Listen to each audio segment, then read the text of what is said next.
American Natividad at the Art Gallery of Ontario. Behind me, a slew of arcade games from the 80s. Not something you usually see at a leading art institution, but this is all part of AGO All Hours, where the focus this time around is gaming as art.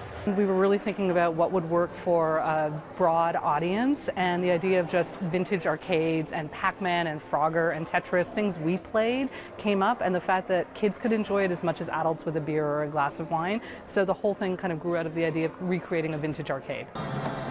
The gallery has been pushing extra hard to bring a younger generation into the fold, also recently introducing free admission for those under 25. Saltzman says for the gallery it's less about boosting attendance numbers and more about, well, powering up a whole new audience. Going free under 25 just gives so many more people access to art. So today we've commissioned over 20 emerging artists to do projects, including our live Pac-Man. And so the annual pass and this type of programming is really just about broadening the audience and opening the doors.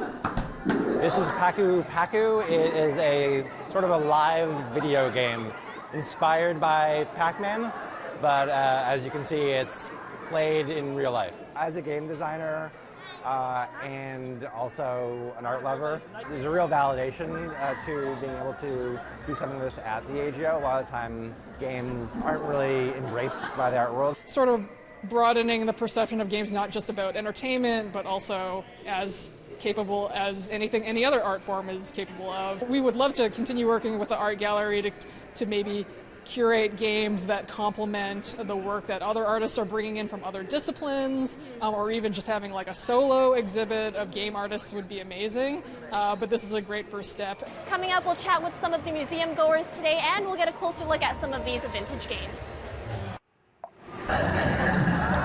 A busy day at the Art Gallery of Ontario today for AGO All Hours. It's a block party style event when the museum comes alive with interactive exhibits and activities. Today the focus was on gaming as art, with vintage arcade games, out-of-the-box indie games, and a true crowd pleaser, real-life Pac-Man on display.